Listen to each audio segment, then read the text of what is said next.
कौमी असम्बली में opposition leader के तकर्रुर का मामला। मुस्लिम लीग काफ ने MNA हुसैन इलाही को अपोजिशन लीडर के लिए नामजद कर दिया, जबकि स्पीकर कौमी असम्बली राजा परवेज अशरफ को तहरीरी तौर पर दरख्वास्त दे दी गई है।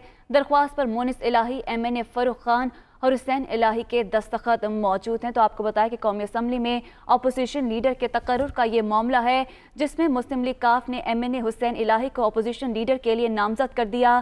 स्पीकर कौमी असम्बली राजा परवेज अशरफ को तहरीरी तौर पर दरख्वास्त दे दी गई है। दरख्वास्त पर मोनिस इलाही, MNA फरूख खान और हुसैन इलाही के दस्तखत मौजूद है।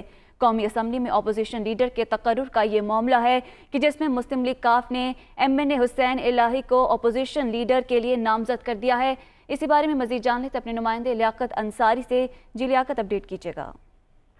आज बिल्कुल कौमी असम्बली में अपोजिशन लीडर का तकर्रर होना है और इसके लिए जो है वो मुस्लिम लीग कायद-ए-आज़म ने ये सियासी जमात जो है अपने 3 अरकान कौमी असम्बली की जानब से बाज़ाब्ता कौमी असम्बली सेक्रेटेरिएट में दरख्वास्त दे दी है।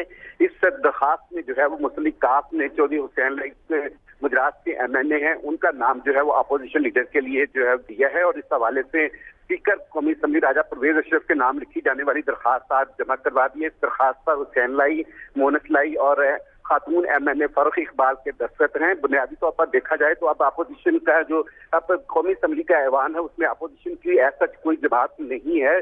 तहरीक इंसाफ के मुनहर फरकान हैं जो कि उनका भी मालूम नहीं कि वो किन बेंचों पर बैठते हैं। तो बस ये सियासी जमात अब मुस्लिम लीग काफ ने अपोजिशन लीडर के तकर्रुर के लिए जो है वो इनिशिएट किया है और इस हवाले से बाज़ाब्ता कौमी असम्बली सेक्रेटेरिएट में दरख्वास्त जमा करवा दी है। दरख्वास्त जमा करा दी गई है। बहुत शुक्रिया लियाकत अंसारी, हमें अपडेट कर रहे थे।